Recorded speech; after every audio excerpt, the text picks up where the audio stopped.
Assalamu alaikum, brothers and sisters. I was listening, excuse me, to this video, and it basically said that shocking prophecy about the Mahdi and Turkey.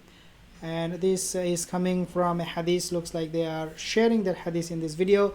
Let's take a listen at this video. I have not heard this video, I have not listened to it. Let's see what this person has to say, and then inshallah we'll be making some comments. This could also be a prediction of the Mongol Empire, because the Mongolian race and the Turk are really kind of one race, as we said. They go back to the same heritage and even their language. And so 1,000 years ago, it would not be incorrect to call the Mongols, the Genghis Khan, it would not be incorrect to call him a Turk, even though in modern times they're two separate ethnicities, the Mongolian and the Turkic races. However, so I want to make a few comments here about Turkey, the role they are playing right now. As we have seen that Erdogan, he is going to UAE, he's shaking hands with the sheikhs, and without a cough, with a sheikh. I'm just kidding. So he's going there. He's making good friendship with these people, with this sheikh and whatnot. The question is he trying to change his side? Why he is doing that? Number one reason, the reason he's doing that, according to many experts, is because Russia has become a precarious partner. Means we do not know what Putin will do next. So Turkey, Erdogan, he cannot trust Russia anymore, because remember, Turkey right now is supplying arms to who? Ukraine. And this could be unofficially a declaration of war against Russia. Think about it. You are supplying weapons to my enemy because Russia thinks Ukraine, the government, is an enemy. You are supplying enemy to my government, the enemy government. At the same time, you are asking me for partnership. It doesn't work that way. So Erdogan knows today, tomorrow, Putin will come and hold Erdogan accountable for his making friendship with Ukraine. At the same time, a Russian tourist makes up of 90% of Turkish industry, tourism industry. I think 90%, or maybe it's a huge portion of it. If Putin is angry, upset with Erdogan, of course, Turkey will be in big trouble because of those billions of dollars of tourism industry that will just collapse. Turkey, they cannot afford it. So they are now going to these Arab leaders, and they are now trying their best to, cozy up to them, trying to strike a business deal, telling them, hey, we are brothers, forget about our past acrimonious behavior, relationship we had. Let's be friends because we are brothers. Now, you can argue about that. You can counter argue and say, no, wait a second. Erdogan, he knew that he was going to make friendship with his Muslim brothers in the Arab countries, because Erdogan himself said in the parliament, he himself said once that Muslim Ummah cannot prosper when it is divided. We must be united. In fact, he told a story in the parliament. If you do not know, you can go and check his video.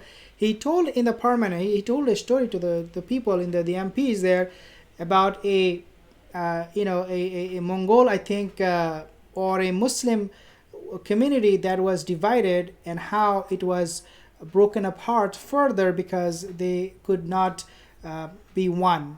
So Erdogan, you can counter argue that no, Erdogan, he was for unity for a long time. Now, the coming of the Mahdi, I said in my other videos about the Turkish prophecy and whatnot, I said it is obvious, the system that we have right now, it is not going to facilitate the coming of the Mahdi. It is anti-Mahdi environment right now. Regardless of what kind of Islamic state you're living in, regardless of how happy, how prosperous your country is, because I know some brothers are from Malaysia, some other good Muslim countries, they are very, very prosperous. They are enjoying a good life. And they might get into this notion somehow. They might think, well, everything is good, so Mahdi should come now. Because when he comes, we are welcoming him, right? But if you come to other Muslim countries, In fact, majority of the Muslim countries, the governments, people, even people, sometimes they are against having any change. They are against any revolution, and this is why we see no revolution in the Arabian Peninsula for a long time. The reason for that is because they put their own men, their own police, their army in places so that they can stop any change. So for the Mahdi, the environment that we have right now, it is not conducive, okay, to say the least. So what will happen? Turkey now looking more increasingly looking like they are going into this, understanding, the realization that, look, if we hold the non-Muslims accountable, especially Macron, his country, France, if we go after all these European countries because how they are treating the Muslims, we are actually making more enemies. At the same time, we have no friends. So Turkey cannot afford to be invaded, because when you have no friend, when nobody cares about you, rather everybody is against you, that is a good time for countries to invade. So who will invade Turkey? A lot of the people who are tuned in to Islamic eschatology, end of time, they believe that Turkey will be invaded by Russia, because Russia is the true Christian country, and Putin has all the weapon, he has everything, he has the logistics, he has everything he needs at his disposal to be able to order an invasion into Turkey.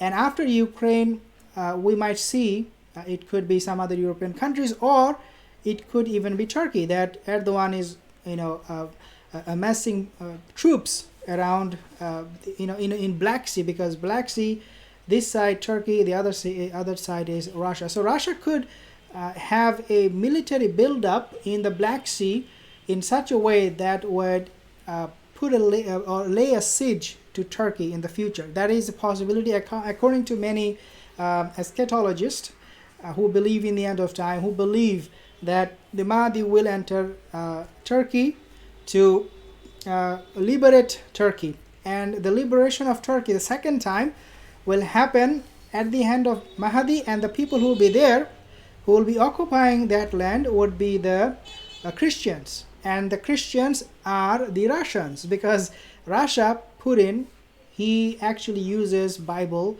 he uses religious values, he brings up in fact, he said the other day about invading Turkey, Ukraine. He said, if the West comes and tries to nuke us, then we are going to Jannah. Literally, this is what he said.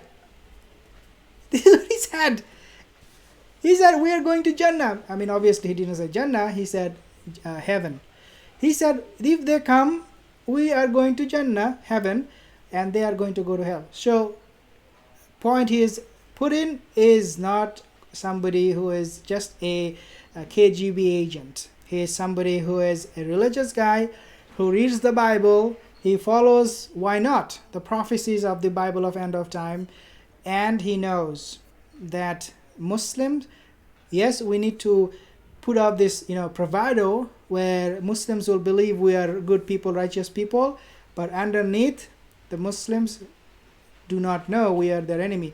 In fact, in the hadith, Rasulullah SAW, he said that a time will come, soon a time will come when the Muslim will be with the Romans. They will make a peace treaty, sulaha, aminan.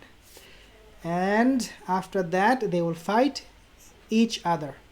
So the prophecy is there that the Muslim will be fighting the Romans, the Caucasian predominantly, and that would for many people be Russia. So the hadith, the prophecy is there that we will be having a problem with the Christians, the Nasara, with these people, and Russia's Putin will represent them, or somebody else will represent that enemy that Muslims will fight. So the point here is, dear my sisters, Erdogan making friendship with the Muslim countries, no problem, but there is no solution for Erdogan, for any Muslim leader right now, to come and try to establish the values, the norms, the rules of Islam. There's no way around it. You cannot do anything about it. Okay, it is impossible. The moment Turkey becomes a religious state, a Muslim state, because a lot of people they shout, they cry, they argue, oh, look, Turkey is people are walking naked on the street, they are not Muslim. Akhi, if they become Muslim tomorrow, wallahi, the third day you see an invasion. Who will invade? Not necessarily then Russia, it will be the whole world. Because nobody likes Islam. Nobody likes a country to practice Sharia. Unless obviously the leaders are corrupt and they are sellouts.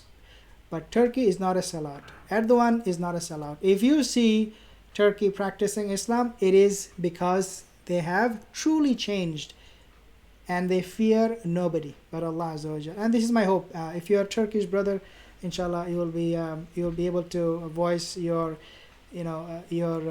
concern, your thoughts, your opinion. Jazakallah khair for tuning in. I will see you in the next one. Assalamu alaikum wa rahmatullahi wa barakatuh.